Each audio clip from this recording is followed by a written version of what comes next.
Noi siamo già pronti al grande evento, al raduno del Triveneto degli Alpini.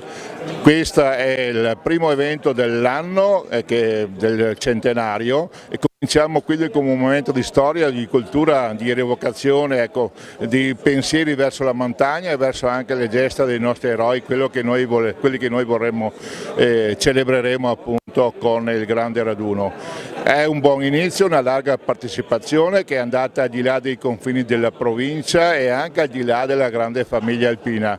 E anche per la prima volta mi si dice appunto quel che è successo con la partecipazione di una scuola, quella di Auronzo, quindi un momento significativo.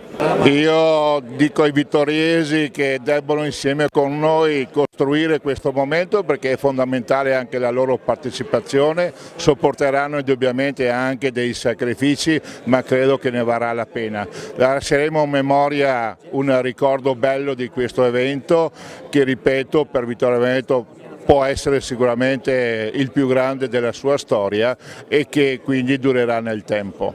60 autori che da tutta Italia mandano un loro racconto, penso che sia un dato eloquente, ma ancora di più se pensiamo che in questa edizione il 40% dei concorrenti è venuto per la prima volta. C'è certo uno zoccolo duro del premio e l'esempio del vincitore di quest'anno è eloquente in quanto l'amico alpino Giorgio Visentin aveva vinto nel 2001 il primo premio e lo ha rivinto quest'anno, ma c'è questa fedeltà, direi, di un certo numero di autori che veramente fa piacere. Poi, come dicevo, ci sono quelli nuovi e anche questo è un elemento importantissimo. Sono importantissime in quanto i racconti che affondano le radici nella Grande Guerra e naturalmente scritti in questi anni del centenario, non sono racconti di retorica, di déjà vu, ma sono racconti che hanno tutti una loro originalità. In questi racconti c'è un forte afflato umano.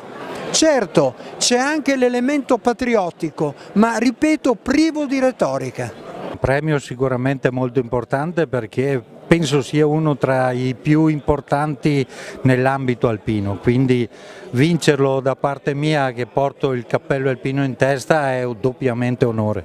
Guardi, il canoaggio è abbastanza conosciuto, no? Quindi la guerra, il volontario che parte per una delusione d'amore, ma questa mi parte da un'esperienza in famiglia perché mia mamma mi raccontava che un mio zio proprio a 18 anni è partito con la Folgore nella seconda guerra mondiale e poi è finito nelle sabbie di El Alamein e io ho trasportato quasi la sua storia invece sulla Tofana, ecco, quindi c'è una dedica quasi a questo mio zio sconosciuto che non è più tornato a casa.